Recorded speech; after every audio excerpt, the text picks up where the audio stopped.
Right, card add-ons. If you're going to enhance the little models that you make and see your ideas through, you've got to be able to model them. So card's a great medium to do that with. If you want a card circle, and you want to make, say, a spinning disc or something like that of that sort, then a compass could be used to draw a circle, divide it up, use a protractor, whatever. But using a CD is really quick. In a single sheet of A4 card, you could get 3 of these circles. So you simply take a standard CD. I'll just do one of them. Draw the circle for the centre. Now, just your own estimate look, that's where the middle is. And now, the CD itself can be used to divide the circle up. So if you simply do that, like, so you touch the circumference of the CD into the centre of the circle,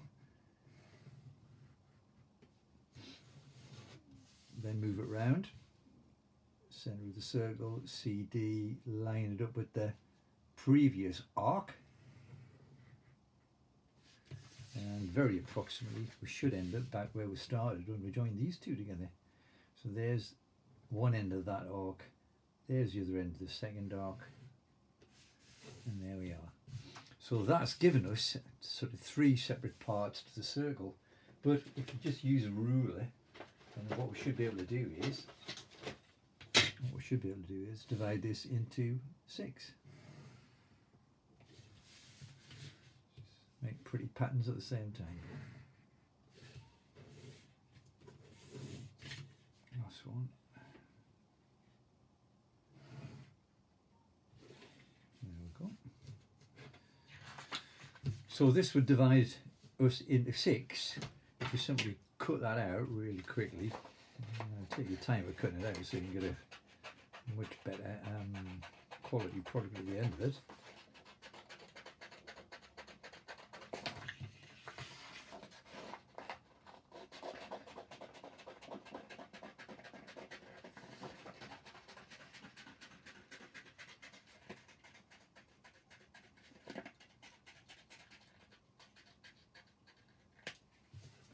Do.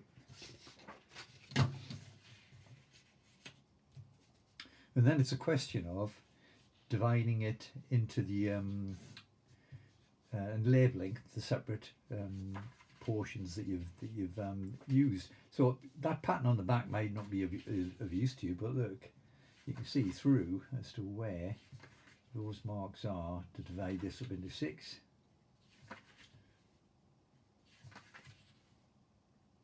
And you can transfer it onto the back here, which now becomes the front.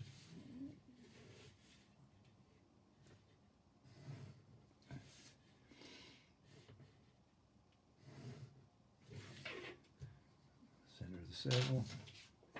And then simply decide on what you're going to have as your symbols, numbers, letters, etc. in the circle itself. But the basic principle of using the CD to make a quick circle works every time, and you can experiment with that and see how many different ones you can come up with. And that was for a spinning disc, which is just, didn't need any marks on it. It's simply for making coloured patterns on. Making the propeller, well, you can see how I've done that one, the fan of the propeller. I've simply cut in towards the centre part where, in fact, if you fit the wheel on the back, then you know how far in before you stop, and then you get each of these little blades produced, and you curl one edge up, so you go along curling the first edge on each one up, and the next one down.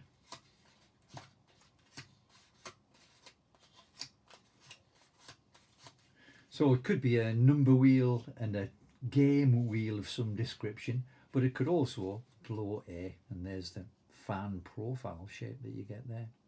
And I think I showed you that transferred onto the same idea, like transferred onto a piece of plastic, and then with a small hole punched in the middle, that can fit on a motor and act as a fan to blow it along. So circles and add-ons onto the little motorised products really enhance it, but can help you see your idea through. And well, it's a way of modelling it. Fabulous. That's that.